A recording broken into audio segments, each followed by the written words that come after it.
Мамандардың айтуынша адам 30 күн бойы нәр татпай аш жүре алады. Бірақ сусыз небәрі 3, 5 немесе 7 күн, сирек жағдайда ғана 8 күн шыдайды. Денеміздің қимыл-қозғалысқа икемділігі де организмнің 70% судан тұратындығымен байланысты. Мәселен, өкпеде су 90%-ға дейін, қанда 80%-ға дейін, мида 75%-ға дейін, буындарда 24%-ға дейін. Тіпті ағзамыздың ең тығыз тіні тісте де 0,2% су бар. Адамға таза ауыз судың белгілі бір мөлшерін күн сайын ішіп тұрудың маңыздылығы осымен түсіндіріледі. Судың пайдасы: ас қорытуды қалыпқа келтіреді және организмге тамақты жақсы сіңіруге көмектеседі. Жылуды сақтай отырып дененің қалыпты температурасын ұстап тұруға жәрдемдеседі. Қанның қоюлығын төмендетіп, еркін қан айналымын қамтамасыз етеді. Ағзадағы барлық орган мен жүйені нәрлі заттармен және оттегімен қанықтыруға көмектеседі. Мидың жұмысын жақсартады. Организмнен токсиндер мен тұзды шығарады. Тұрақты салмақ пен белсенді зат алмасуын ұстап тұруға септігін тигізеді. Терінің жастығы мен саулығын ұзағырақ сақтауға көмектеседі. Су тапшылығы несімен қауіпті? Организмге су жетіспесе, су-тұз балансы бұзылады. Салдарынан бүйрек пен қуықта тас түзілуі мүмкін. Сонымен қатар судың тапшылығы буындарға да теріс әсер етеді. Буын ауруларын қоздырады. Бұдан бөлек судың тапшылығы қанның қоюлығына әкеп соғады. Ал бұл инсульт, инфаркт, тромбоз, геморрой, варикоз ауруларының даму қатерін арттырады. Судың жетіспеушілігі ас қорытуға да зиянын тигізеді.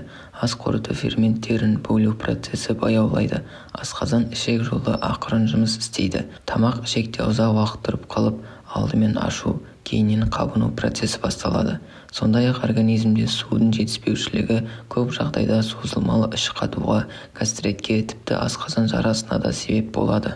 Судың тапшылығынан тері де қатты зардап шегеді. Ылғал жетіспегендіктен тері шымырлығын тез жоғалтады, жұқарады, солады, әжім түседі. Осылайша судың аздығы қартаюдың көзге көрінетін белгілеріне әкеп соғады. Ылғалдың жетіспеушілігінен шаш пен тырнақ әлсіз сыңғыш келеді. Сондай-ақ сусыздану несеп шығару жүйесінің жұмысын бұзады және организмнің өздігінен тазару процесін қиындатады. Жылдың ыстық мезгілінде организмге судың жетіспеуі салдарынан күн өту ықтималдығы артады. Күніне қанша литр су ішу керек? Әртүрлі зерттеулерге сүйенсек, судың қажетті тәуліктік дозасы салмақтың 1 келісіне 30 мл-ден 50 мл-ге дейін. Яғни біз оның қақ ортасы 40 мл-ді алсақ, салмағы 60 келіні құрайтын адамға күніне кем дегенде 2,4 литр су ішу қажет. Суды дұрыс ішу ережесі: суды аш қарынға ішу. Таңертең ұйқыдан оянғанда 1 стақан таза су ішіңіз.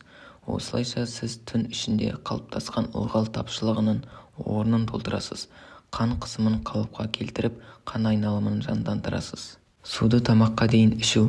Қарныңыз ашқанын сезгенде алдымен 1 стақан су ішіңіз. Бұл ас қорытуға да жақсы. Сонымен қатар ашу сезімін басады. Яғни сіз тамақты аз жеп, аз калория жинайсыз. Бұл артық салмақтың алдын алады. Жылы су ішіңіз. Су температурасы дене температурасына тең болса, яғни 36 градусты құраса, тіпті жақсы. Жылы су жақсы сіңеді. Тиісінше организм оны сіңіруге энергияны аз жұмсайды. Қатты тамақпен бірге су ішпеңіз. Бұл астың қорытылуына кедергі келтіреді. Өйткені асқазан сөлінің концентрациясын төмендетеді. Физикалық қозғалыс кезінде көп су ішіңіз. Денеге күш түскенде организм ылғалды тез жоғалтады. Сол себепті тапшылықтың орнын толтыру қажет. Егер спортпен шұғылдансаңыз, суды жаттығуға дейін және жаттығудан кейін ішкен абзал. Суды көп қайнатудың зияны: әдетте шай ішу үшін немесе басқа да мақсатта пайдалану үшін суды қайнатып, кейін басқа іске айналып кететін әдет әлемнің барша еліндегі адамдарға ортақ. Суыған суды ысытамын деп екінші рет қайнатып алу да бәрінің басынан кездесетін және күн сайын қайталанып келе жатқан іс. Дәл осылай екінші мәрте қайнаған су адам ағзасына өте зиянды сұйықтық айналып кететінін біреу білсе, біреу білмейді. Әдетте су қайнаған кезде оның құрамындағы зиянды заттар бумен бірге бөлініп кетеді. Алайда су тым ұзақ қайнаса немесе екінші мәрте қайнатылса, оның химиялық құрамы өзгеріп кетеді. Көптеген зиянды заттар тұнып қалады. Олардың қатарына мышьяк, нитрат, фторид енеді.